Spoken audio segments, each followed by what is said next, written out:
very good evening to you, ladies and gentlemen.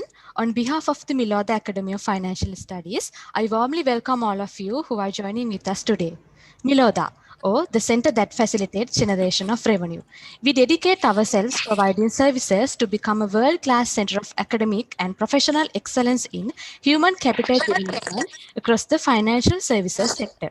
At present, we conduct trainings under 4 core areas such as financial management, commercial skills and governance, communication and language skills, information technology and digital management, and leadership and organizational management. In near future, we will be operational under General Sir John Kothalawalu Defence University as a faculty. With this context, we designed a series of webinars, Life with New Normal, to create an awareness on the impact of COVID-19 to identify individual responsibilities to face the new normal with confidence in the pandemic. Today, in the second seminar of the series, we have a very distinguished panel of experts to share their knowledge and experience with us on the topic coping and evolving with new normal. Now, on behalf of Miloda Academy of Financial Studies, I warmly welcome Mrs. Gainiti Alvis to our second webinar as the moderator. She is a senior consultant in Miloda Academy of Financial Studies and a consultant and visiting lecturer for many universities locally and overseas as well. Mrs. Gainiti Alvis is the global chairperson of Women in Logistics and Transport.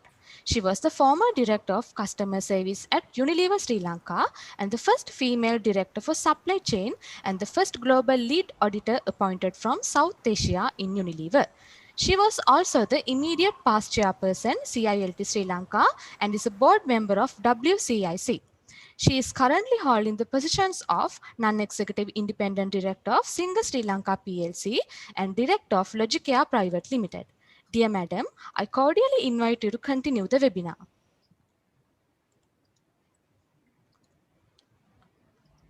Tarushi, you will have to allow me to on the video. It says unable to start the video. Host has stopped everybody. Okay, thanks. Again, I think you need to.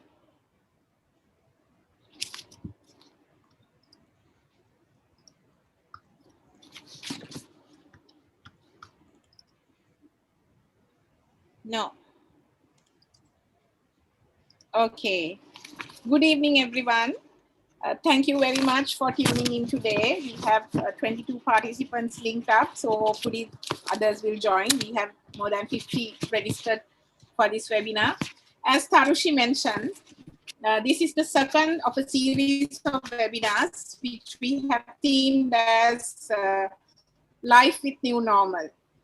This is we are actually, Miloda is organizing this in a very positive way because we are weak and it's not, not only prevalent in Sri Lanka, it is the whole world has got impacted. So it is up to all of us now to face this new normal with confidence. And that is why this particular series of webinars were initiated by Miloda. It's quite timely, so very well done, Miloda, for organizing this. And this is the second webinar. And today's topic is coping and evolving with new normal. So how we are going to manage this situation and live our lives. And that's what we are trying to discuss today. And we have a very eminent panelists today, the 3 panelists, and I will introduce them one by one. And before that, I would like to mention a few rules for all the participants who have joined us today. Only the panelists' picture will be seen on the screen. All the others, I would request all the other participants to close their video and mute themselves. And also out of the panelists, when you're speaking, you unmute and speak. Otherwise, to avoid any interruption, the person who's not speaking, please mute yourself so that we will have a proper webinar without any interruptions. Okay, thank you. So now let's start. So we have all 3 of our panelists. So I'll start introducing them first. So initially, I would invite all 3 panelists to share their opening remarks pertaining to the topic. And then we will get into the question and answer. And then I would also urge all of the participants If you have any questions, to type it on the chat, and depending on the question, you can specifically address to a panelist, or you can generally ask the question. So then we will, at the end of the question and answer session, we will then be taking your question and then posting it to the panelists. Okay, so let me first introduce the first panelist, Dr. Ridley Jayasinghe. Is the former Director General, National Institute of Social Development, and currently he's working as a consultant for the University of Ruhuna, University of Sri Jawadanapura, AIDS Medical International, and JEN Sri Lanka. He received his PhD on disaster management, social work, and counseling from University of Ruhuna. He also possesses a Master of Social Work from University of Bombay, India. And he also has a postgraduate diploma in counseling from University of Colombo, Sri Lanka.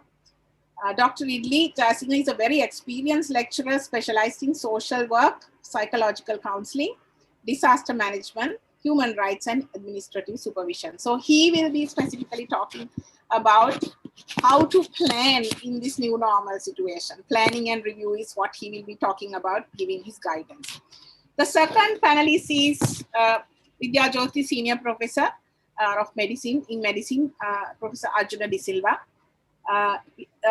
Professor De Silva practiced as a consultant physician at Colombo North General Teaching Hospital, and is a board certified trainer in gastroenterology in Sri Lanka. He's the chairman of the Sri Lankan Board of Study in Gastroenterology. He's also a member of the Board of Study in Medicine, and he's a council member of the National Institute of Education. The governing, and also the governing body, this is the governing body vested with the administration, management, and control of the affairs of national education in the country. Professor De Silva is also a member of the Board of Study in Sports Medicine and council member of Sri Lanka and the National Sports Council. He's an associate editor of the World Journal of Gastroenterology. So there is a detailed profile, but I think we would like to hear from him. We see him on TV quite often. Professor, thank you very much for agreeing to be part of this webinar as a panelist. Finally, Mrs. Chiranti Kure, my good friend. Chiranti is the Chief Transformation Officer of Hatton National Bank. She leads key transformation in digital, tech, product, and service strategies and people to drive growth and support achievement of mid to long-term goals of the bank, facilitating change management and delivering business value. Chiranti serves on the boards of CSR Sri Lanka Guarantee Limited and advisory board of ISEC Sri Lanka. She also serves as a trustee of the HNB Sustainability Foundation. She is a past president of the Association of Human Resource Professionals and a senior certified professional SHRM USA. She's also a certified HR professional from IPMA USA. She has a master in business administration from the University of Wales. She was also awarded with many awards, and one such award is HR Leadership Award for Global HR Excellence, organized by the World HR Congress in February 2015. She also has been awarded the gold category at the Women for Governance, Professional and Career Women Awards in 2014-15 by the Women in Management for her exceptional contribution in achievement in the field of human resource development. She's a strong advocate of women empowerment, and she and I were part of a task force to increase female labor force participation in 2017. I hope these actions will be taken forward and there will be some improvement to the female labor force participation. So that's the lineup of today's panelists. So I will now invite Dr. Ridley to start his opening remarks. Please explain the specific area under the topic, coping and evolving with new normal. And how do you really plan and review for this new normal that is panning out for us? Over to you, Dr. Ridley. You will have to unmute before you start. Okay. Okay, Mrs. Gaini, thank you. And also, we are given my warm thanks to the ILODA Academy staff and our other participants. I think as a former Director General, the experience was I got and collect today, given some idea about the coping and evolving with the new normal. The main thing is, especially I have to mention social work, counseling, sociology, disaster management, and elder care. That areas we have to cover through the how can develop the, how can introduce the coping and evolving with the new normal situation in Sri Lanka. This is that kind of things we have to, very simply we have to think about that ideas, because main thing is human. We have to protect the human according to our concept, human dignity, social justice, and equality. That are the main principles of our aim. And also through the new normal system, we have to introduce the people and we have to introduce the society. How can given the knowledge for the development, and how can deliver to the skill, and how can change our attitudes. That's why my main focus is through the COVID-19, the Sri Lankan context, we have to think about the what are the problem behind that problem, socially, economically, spiritually, environmentally, political, health, security, and religious wise. That's a very important, but we have to continue and we have to work the day-to-day services. In between, we have to get the idea and instruction from the forces and also from the health uh, system. When we are conducting and when we are create the any program, I think first we have to think about the, we have to get the separately geographical areas, what are the we are delivering our program to the people, and also especially their culture, their subculture, we have to identify. Otherwise we can't do anything without that, not concerned about the area. And also interrelationship process.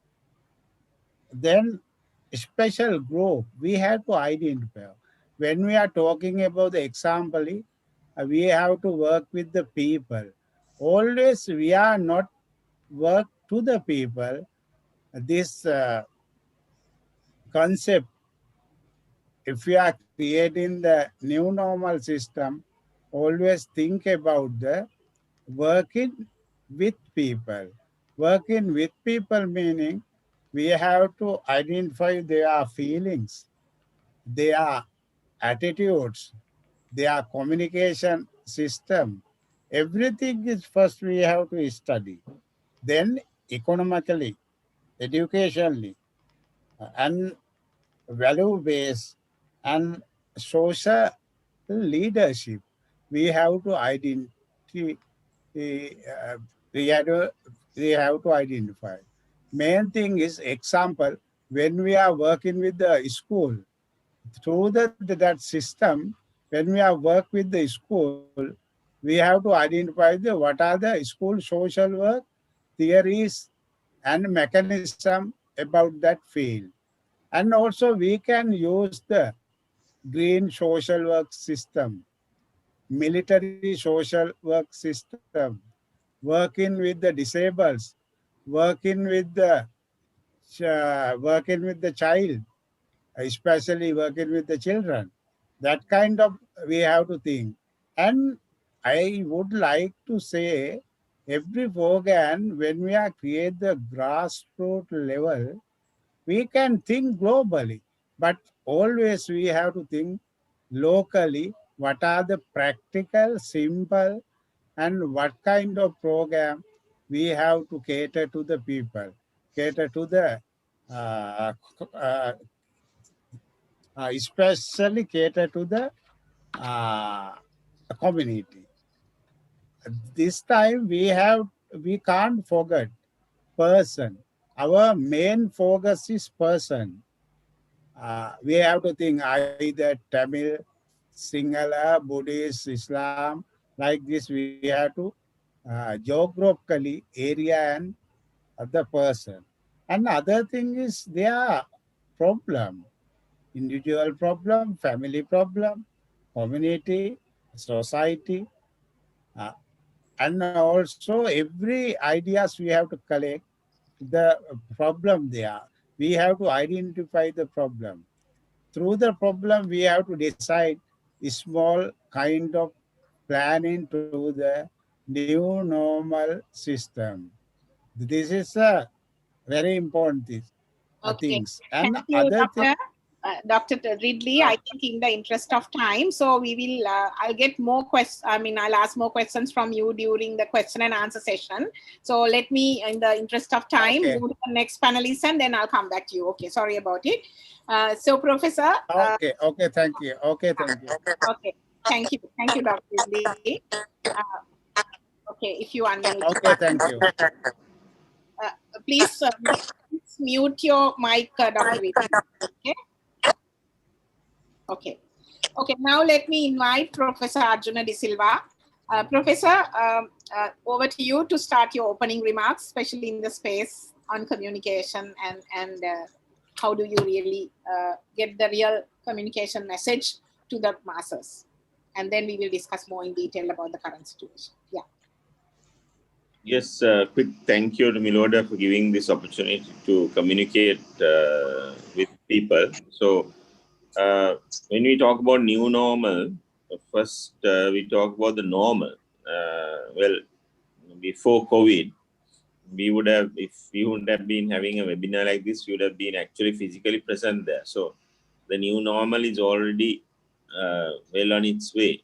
So, talking, I think, the communication, I think that's very, very important because when we had SARS, of course, it was not a pandemic like this on this scale, but because we didn't have social media and we didn't have various false news and fake news and all that, it did not affect our lives to that extent. Even in the countries where the disease was, especially in East Asia, Singapore, Taiwan, those countries, though they suffered, it was not that obvious to us and even to them. So when we talk about, I think communication has both its bad and positive things. So it's very important in this day and age where social media, various forms are there, and news gets around instantly. So to have one source of news that you can trust is very, very important, especially when dealing with health matters. So one of the most important things is to have a spokesman who gives you, updates you every day. So we do have that in the Army Commander. But at the same time, a medical spokesman is also, I think, helpful to the people because while the commander is doing an excellent job, we need, since this is primary medical issue, we need some medical input as well.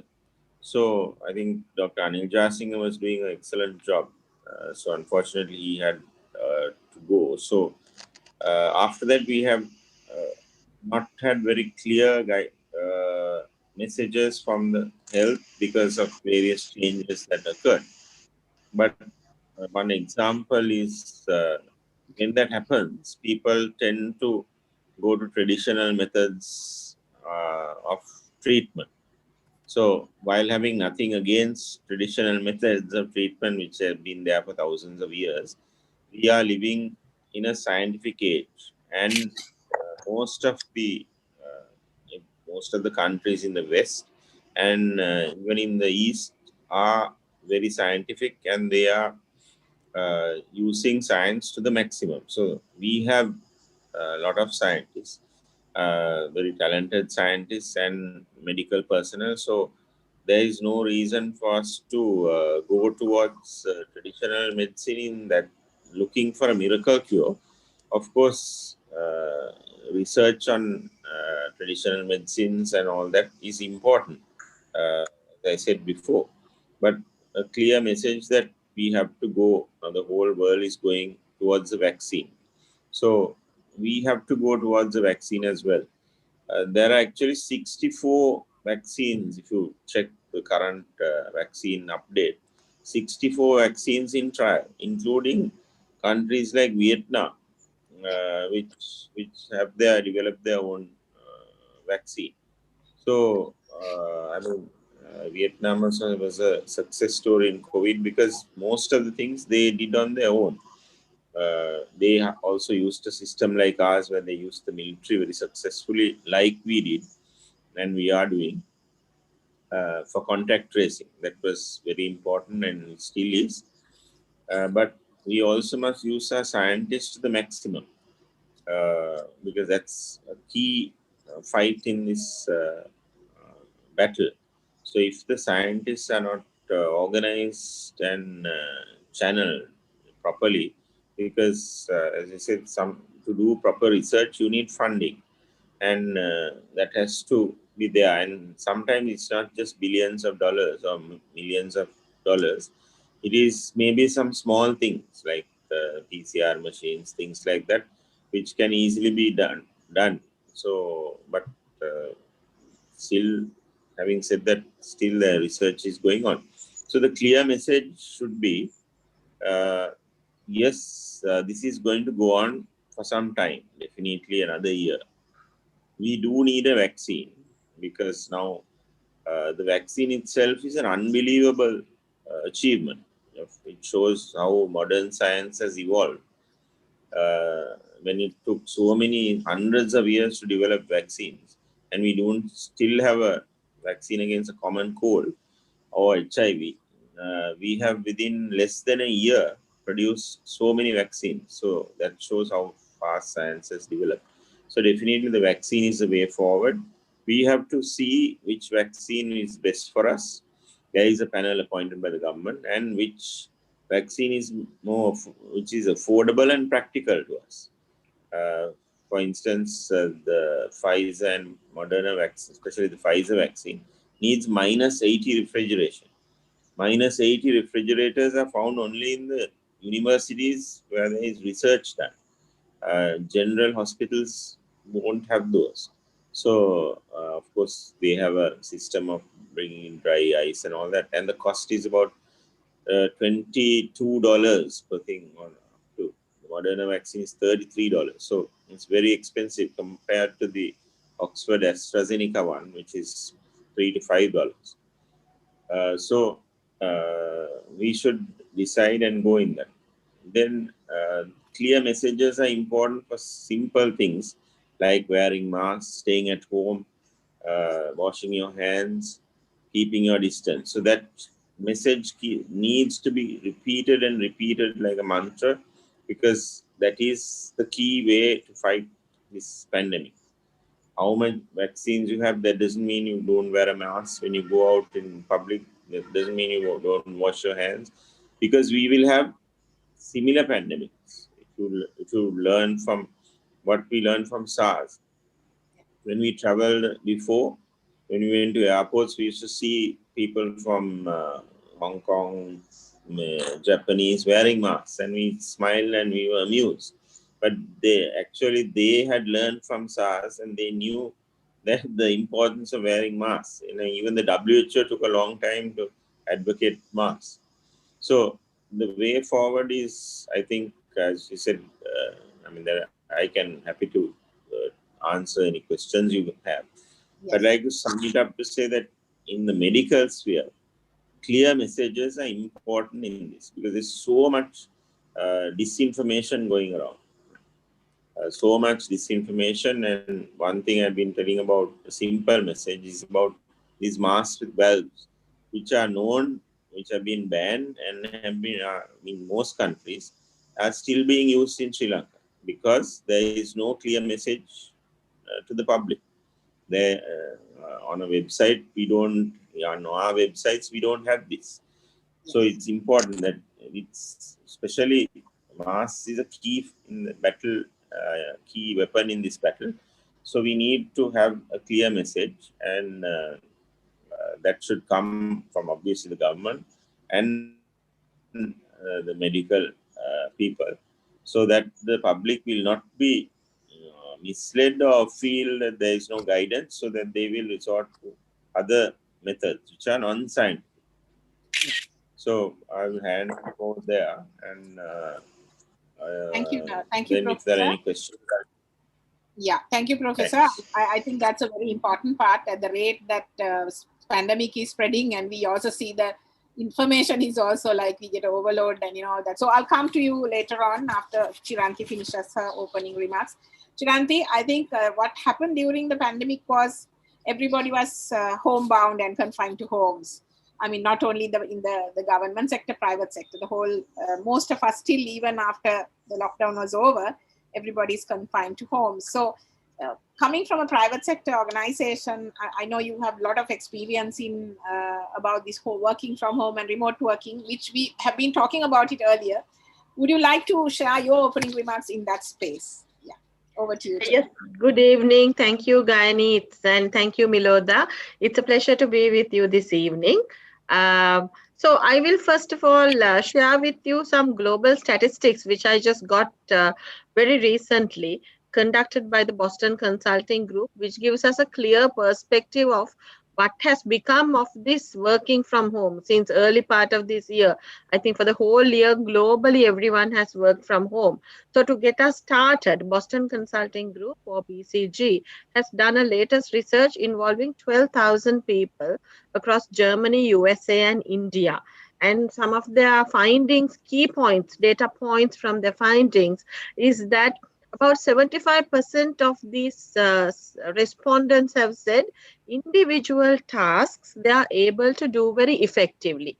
In fact, they have said mostly data analyzing, preparation of reports, working on presentations, more managerial tasks individually. There's a 75% have said their productivity has gone up. Conversely, 51% have said where you are required to go and meet a client or work in a team or engage with co-workers, their productivity have gone low. So collaborative tasks, the productivity is relatively low. Individual tasks, in fact, productivity has got high. Now, they have also measured 4 key areas in terms of social connectivity, mental health, physical health, and workplace tools.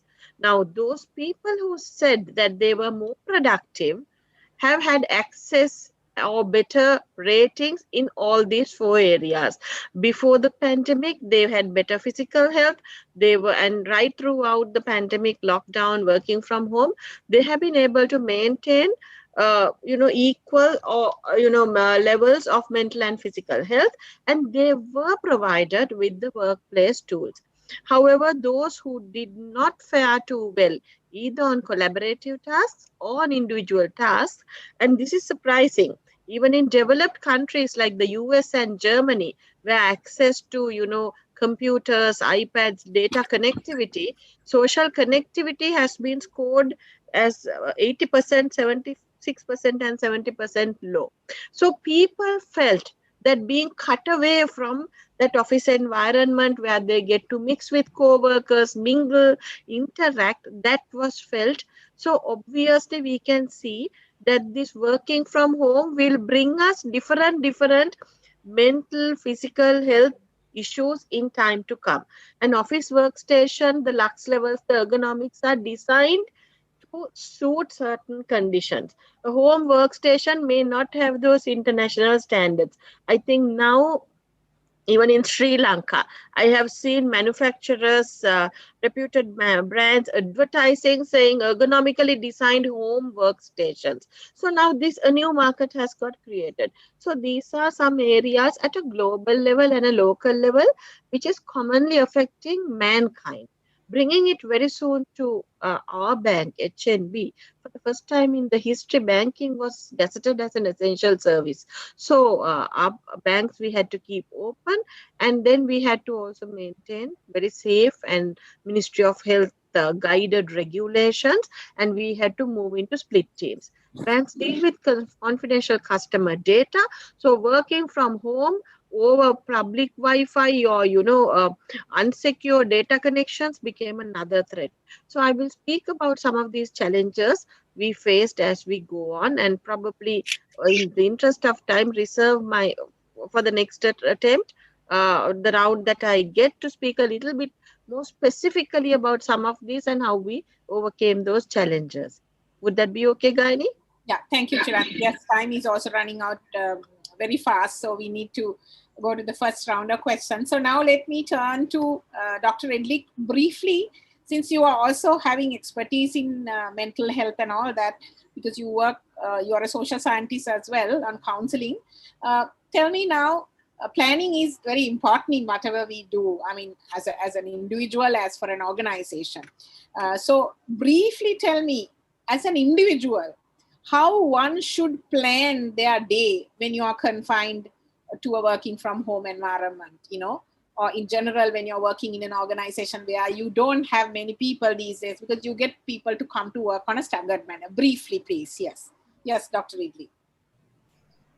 You have to unmute it. You have to unmute it. We can't hear you. Unmute it.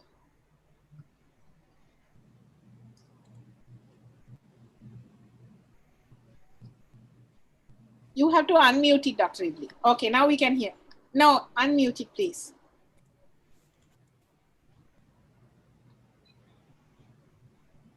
No, we can't hear you.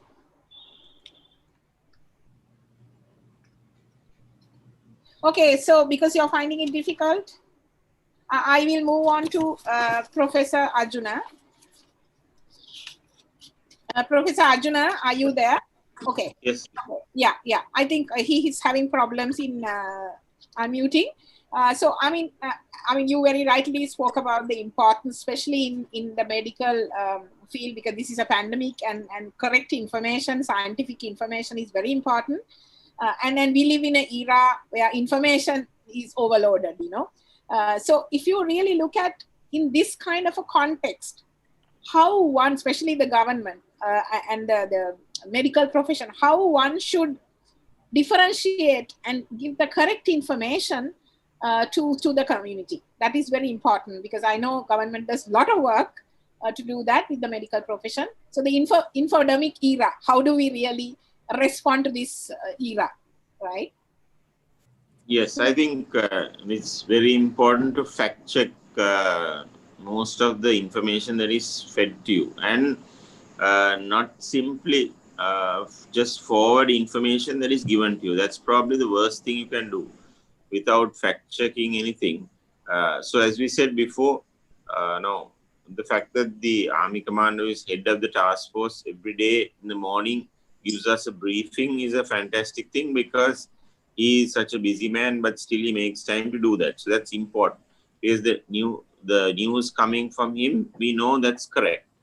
Then, as I said, if we can add, like Dr. Ananja Singh also used to brief us, a medical briefing also is important, because there are some medical terms which is important, and you need to see a familiar face, people, because people need to be reassured, so that you see someone and that person is a official spokesman, and at least that person you can believe what that person says.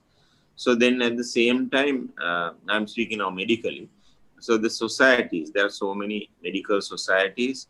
What they say is also important, especially in a pandemic. Each society, for instance, the College of Physicians is the medical arm, and then the College of Surgeons, various colleges are there. So those colleges also have come out, and then they have said, so that information is also there. Then on websites, again, you must have, now if you take the CDC or Center for Disease Control, that is the main center in the US, they had a lot of information from technical stuff to layman stuff. So you can. So, and the other important thing is when there was no science, in the sense, now initially there was a lot of confusion over masks, whether to wear it or not. We are talking about February, March, February in the pandemic. So, because there was, but if we go back to history, even in the Spanish flu, people wore masks. Yeah. So, it's so important. So, the evidence was there, but then even the CDC initially said you don't wear masks simply to save the masks for medical personnel because there was a shortage of masks. But there again, it's important to trust the public and give the correct message that if instead of saying don't wear masks, you say you need masks, but try to save, you wear cloth masks and save it for the medical personnel, the mask. So that is important, that type of message. The other important thing is to be absolutely frank and open and to have full disclosure with the public. Because otherwise you can't get your message across and the public won't trust you. So the CDC, once they realized that they had made a mistake, the Surgeon General himself came on line and he himself said there was a mistake. This is how you should make your own cloth mask, and he himself put out a video like that. So that's a fantastic example of how to communicate properly with the public. So I think that's the way forward, and that's very, very important in this pandemic. Thank you very much, Professor. I think, although our literacy rate is very high, sometimes with this social media age, we are inundated with so many messages. So we don't know whom to believe. Fact checking is very important. I think that is something we all, if you're not sure and the authenticity of the document, you should not even share. I think all of us are guilty to that, but I think we should not do that. So in the interest of time, I'll quickly move on, Professor. I'll come back to you again. There is an interesting question also to the chat. Maybe you can have a look at it. I'll move on to Chiranti now. Chiranti, humans are social animals. Are you there, Chiranti? Okay. Yes. Yeah, humans are social animals. Even the BCG study you spoke about, the how people miss that interaction with each other.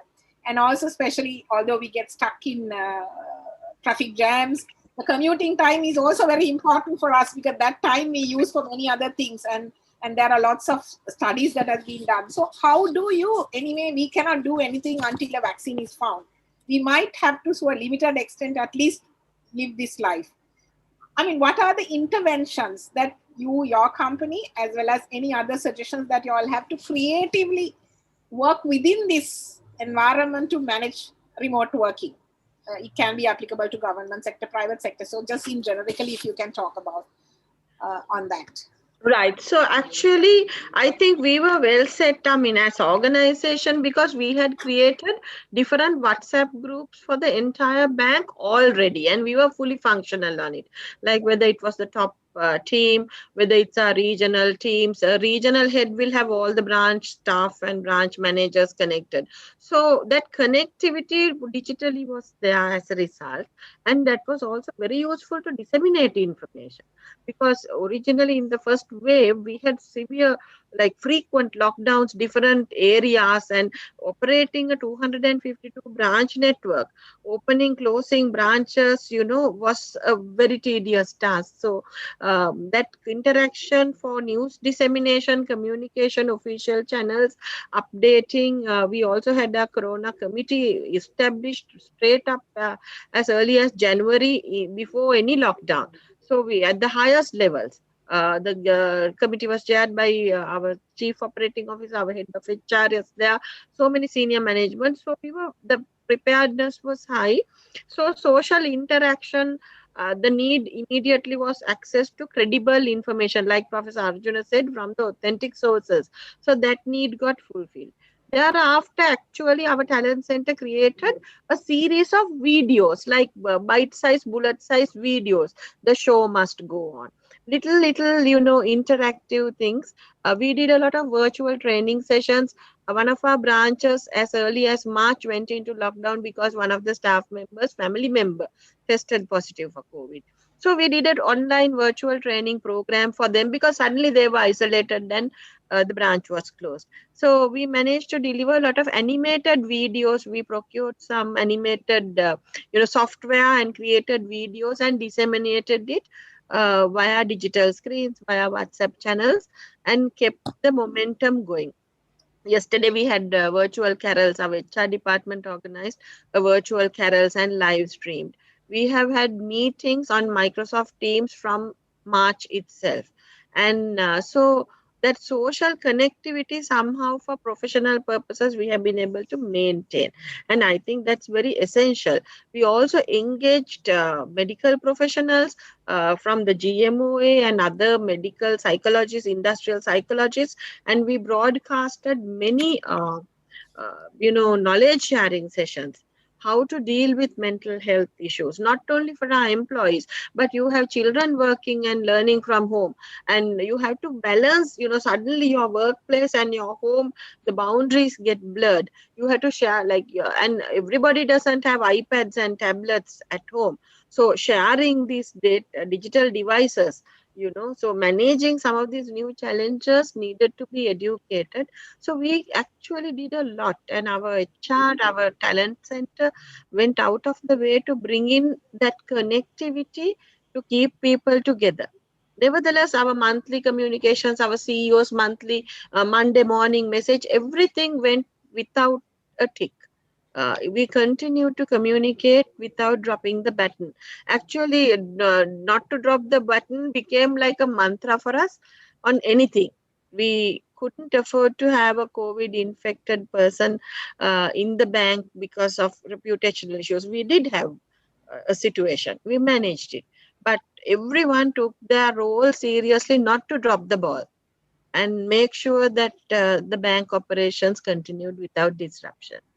Okay, thank you. I think that's a positive way of looking at it, because very often we can be very negative about it and say, when will it end? But I think this pandemic is, although it's a danger, there are lots of opportunities, and we've seen many new innovations, many new ways of doing, not only from the private sector, government sector has really started all these new things as well, which we now didn't think that they were able to do that. So I think that is really, really positive news. I think if we all put our heads together, we can really make this period, which is without a vaccine, a pleasurable experience with confidence. So I would like to come to Professor De Silva again. Professor, now Shiranti spoke about how they manage that in the private sector. So I'm sure, I know you all were working 24/7. Most of you we see every day at some news conference or the other. I know you would have had to spend a lot of time. But how did you all manage in the government sector with the areas that you were working? How did you manage this communication, and when most of them were working from home? Would you like to elaborate on some important areas so that somebody else can learn from that? Yeah, I think Shrant said hit the nail on the head in saying that actually even the government sector, we were very, people were improvised a lot in communication, and for instance in the OPD, they installed the webcams, and so that the person can come and just give the history, and without actually physically seeing or interacting with the patient. And there's so many other inventions, simple things like to do PCR, because we had a shortage of PPE, personal protective equipment. There was a lot of innovation, especially in the first wave. A lot of innovation, and of course we all had WhatsApp groups, and we communicated through that. So there was a lot of even in the of course I think private sector led the way, but government sector we had a lot of innovation which we normally don't expect from the private sector as from the government sector.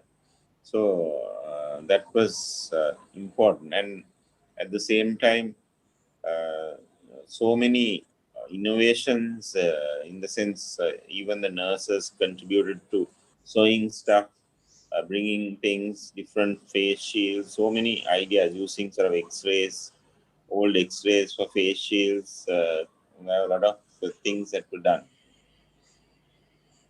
Okay, doctor. I think there are some questions also. I think one interesting question is, can a group of doctors administer a drug that was brought by a participant, brought by a person who is a layman on patients to test it? Is it ethical? Is it part of the new normal? Is there any institutions in this country which look at these issues? Can media publish such test results without the sanction of health authorities and all that? I'm sure all of them are talking about the penny situation example.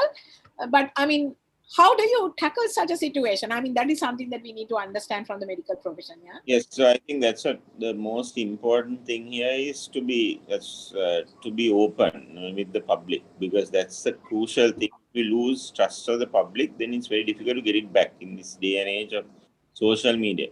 So to be quite specific now, if you want to do a trial on something, first you have to get ethical clearance. Exactly. That's the first thing. So before you administer anything, even if you are taking data down, you have to get ethical clearance. And for instance, there are ethics committees which have laymen on it. Sometimes you get priests, both the members of the clergy. So it's not only medical. Then, for instance, most of the universities have ethics committees. Then certain hospitals have. The SLMA, Sri Lanka Medical Association has. So ethical clearance is mandatory. Then there is a protocol which you have to register with the clinical trials registry, which is a WHO initially, but it's there are various registries. Sri Lanka has its own clinical trials registry, that's SLMA. So then only you can proceed. Then proceed with a clinical trial. So otherwise, it's not a clinical trial. It's just what you call just a small empirical, or just what you are doing just outside a small experiment. You can't call it a trial. So, for instance, sometimes if a patient is critically ill, you may use a drug which is not normally used in them. Yeah. So that is when you have nothing to do. So then if the pain works for that patient, then you can write what is known as a case report and write that. And then you can then, using that, you can probably, if you ask for ethical clearance for a trial, and then you can get that. So the reason for this huge, even now if you see that particular person, there are thousands and 10,000 people going to see this, because as a nation, we always want a shortcut. So people believe what the people want to believe. True. So we want to believe that we can achieve the impossible without any effort. Exactly. We are a very intelligent nation. We are in sports, in science, everything. But there is no shortcut to success. That's what we must realize. So what the people believe is, no, you can find a miracle cure where the rest of the world has failed. And within seconds, it's there. So that's what people want to believe that. That's why it's so easy to convince them. Hitler managed to convince the German population that they were the superior this thing, because they inherently believed it at that time. So it's easy to convince them. So now, if you tell people that network, they don't line up, right? But they will line up for this miracle cure because that's what they want to believe. So that's I think the answer. But I think that's a very good question, and we must have open discussions about this thing, because yes, the public should know that if you have a trial, there is a normal way to go about a trial. You have to get ethical approval, and actually there was all the chair professors. So there is something called the National Research Council, which gives funding for this trial. And for this particular thing, all the chair professors in medicine were nominated. So obviously, those are some of the top researchers in the country. So it will take a long time because they will go the proper way to analyze. I mean, they will get ethical approval, they will design the trial, and then they will go ahead. And what's most important is to analyze what's in this.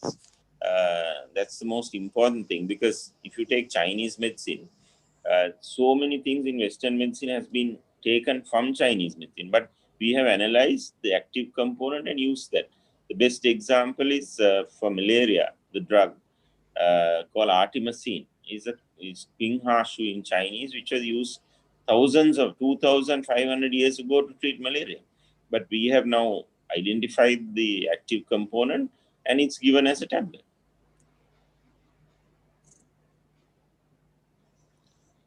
I hope that answered the I think I have another question. There are so many questions coming up, but some are specific to specific areas. I think we should respond to a better question than that. But I feel, Professor, now with the information overload that we have, plus the role of the media, I mean, sometimes the believability of the message sometimes get carried away. Although, maybe yes, it's medical profession's view is more authentic, scientific, but then people tend to believe what the media say.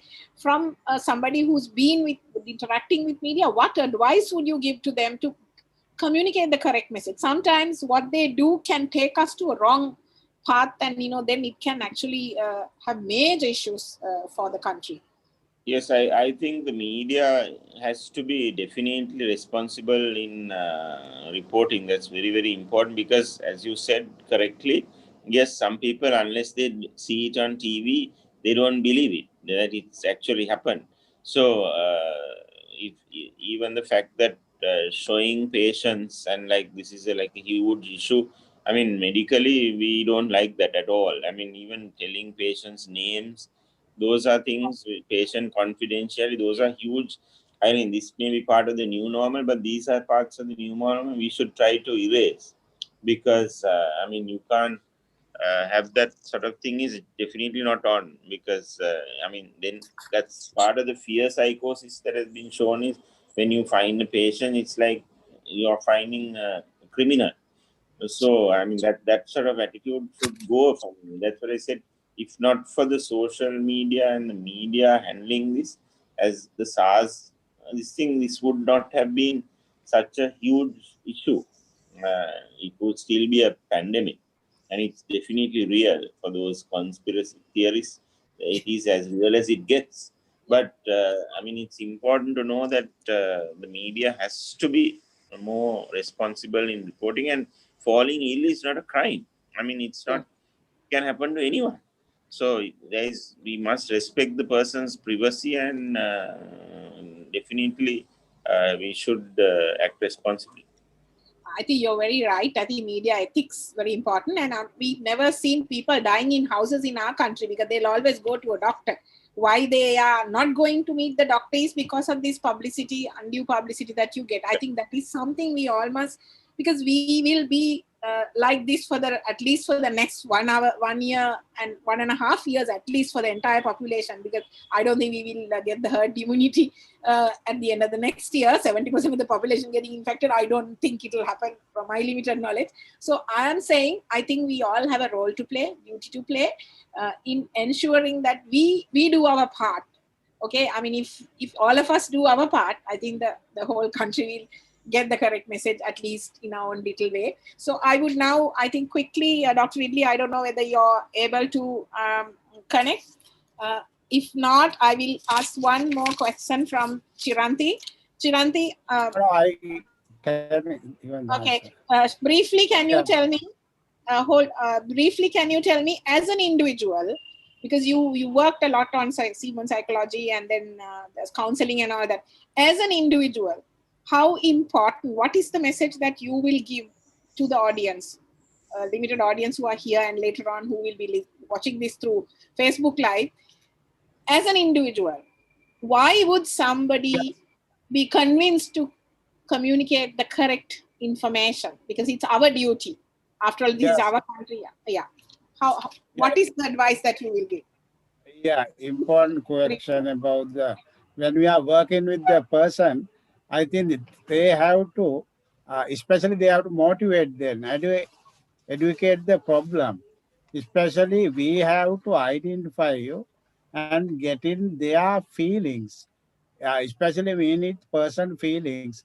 According to that feelings, we can identify their skills and other needs. Especially we have to discuss with the people. We have to collect their felt needs and also their express needs. And also we can get the normative needs and other comparative needs with the other person. Okay. Very important thing is we have to collect and do and go through the working with new normal. Okay, thank you. Thank you, Dr. Ridley. Chiranti, are you there? Yes, I'm there. Yes, yes.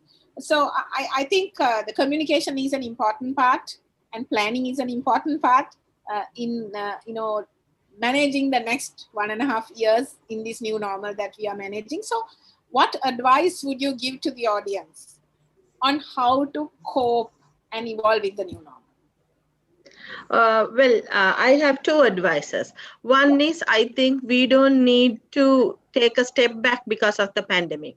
The show must go on. We need to learn to accommodate this and live and let live along with the pandemic. So ours is a high-rise building with 22 floors. We have operated split teams with very careful elevator etiquette. COVID new normal etiquette has come to stay in the workplace. So we don't shake hands, we greet. There's a lot of things that has now become normal in living with COVID. So I don't think we should stop anything we do, whether it's our exercising or jogging or whatever, but it's a little bit of acting with responsibility for yourself and for the sake of others, especially considering that a lot of us have elderly parents, and also we need, whatever we do, that live and let live concept to get on. Other thing, something I like to share, because there's a question on immunity also. Companies or employers also must think out of the box. Every year, HNB Sports Club gives some 2,000 not 200 odd rupees voucher to all employees of the bank. That's like 5,000. This time, because we didn't have so many events from the sports club, there was a saving.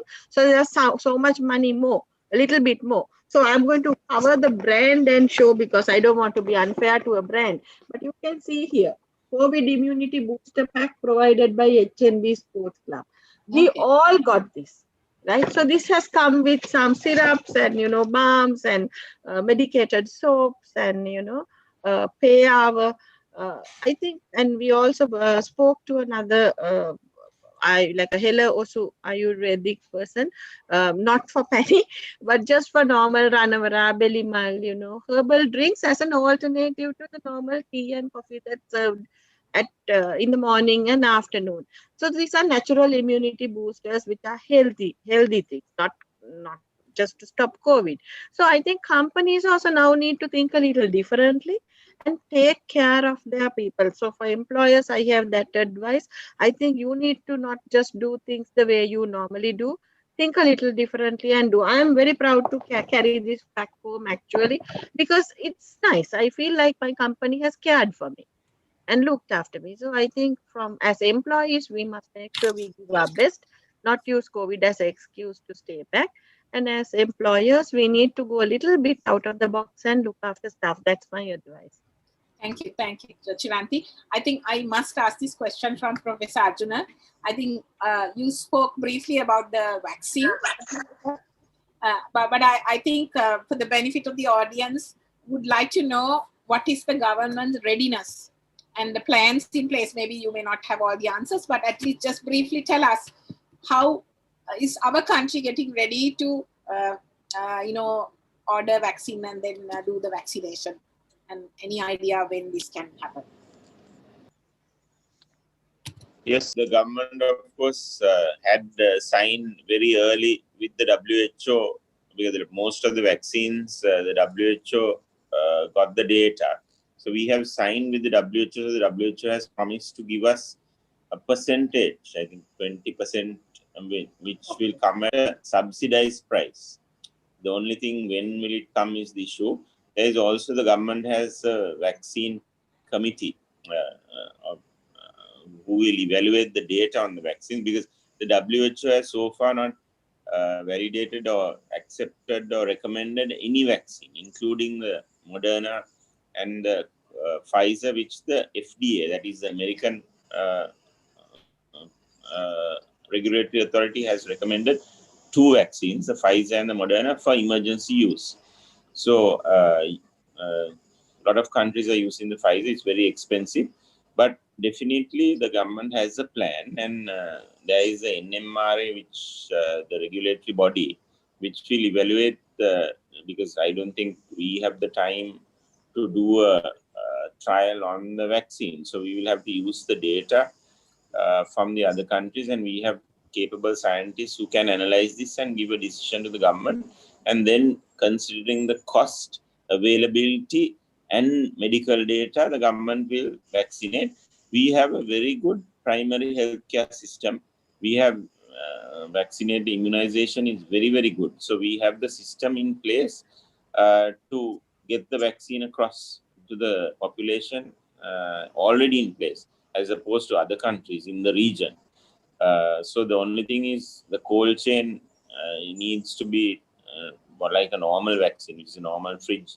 4 to 8 degrees centigrade is ideal for our country. So I think that should happen, but obviously it will happen probably within the next few months. Okay. Thank you. I think I had also a chat with the private sector engagement on the vaccine distribution and all that, because there's a certain amount of involvement is there. I know they have submitted a proposal to the NMRA, and there's some discussion happening there as well with the logistical arrangements, because as you said, Pfizer requires -70, so we don't have at the moment have that capability. But understanding is that Pfizer is having that capability technology to support the countries. So I don't know to what extent that will happen. But as you said, in terms of affordability, AstraZeneca is what is possible at the moment, and also that is being produced in India as well. So hopefully something good will happen to us. So until such time, I think what is important for us is we have to be confident, we have to stay positive, and that's what is important. Let's not get carried away with all the negativity around us. Yes, it is a crisis situation. It's not only us, the whole world has got impacted. So it is up to us to decide whether we just go down the drain and then be very negative about it, and that we are not getting anywhere by taking that route, or the other route is stay positive and do something about it, so that for the next 1 to 1.5 years that we can come out of it and learn new things. And then maybe, who knows, we might plan things in a more totally different way, which is going to be healthy for all of us. So this is not going to be the first pandemic. There will be many more that we will be experiencing. So we have to learn from our past failures and move on. So thank you very much, all of you, for being there today. Thank you, Professor. I mean, I learned a lot based on your discussion and with the other 2 panelists as well. So thank you, Dr. Ridley. Thank you, Chiranti. And thank you, Miloda, for organizing such a topical area to work on. And this is the second of a series of webinars, Coping and Evolving with the New Normal, that was today. And in the Life with New Normal series, we will be organizing another webinar, how to face the new year with confidence in the new year in January. So hope all of you will tune in, and we will be reaching out to all of you. Professor, we will be talking to you. And thank you so much, all of you, for being there today. Thank you. I will hand it over to Sarashri. Thank you, madam. It's been an informative and lively discussion. I kindly request all of you to submit the feedback which we have shared with you regarding the webinar. And also, we request you to stay in tune with the next webinar to discuss the ways to get ready for brand new beginning. The more we know, the deeper we will understand our topic, so it will be easier to implement it. So if you want any clarification, or if you want Miloda to train you or your staff on the concepts discussed in this webinar, we request you to contact Miloda Academy of Financial Studies. You can watch this recorded webinar on our Facebook page and YouTube channel. Before winding up the session, I must mention our deep sense of appreciation for Mrs. Gayanati Alvis for moderating the fruitful discussion. I also take this opportunity to express my gratitude to our honorable delegates who blessed us with their presence and took out the valuable time of your busy schedule. Dr. Dilli Jayasinghe, Vidya Jyoti Senior Professor in Medicine, Arjuna De Silva, Ms. Churant Kure. On behalf of Milauda, I thank you for providing encouragement and support. I would like to extend my special thanks for those who joined us via Zoom and watching us on Facebook. As no program can become successful with a single person, so I extend my gratitude to our acting CEO, Mr. Udita Andradi, and all our Milauda staff to put things together effectively. Thank you very much again for your precious time. Stay safe and good night.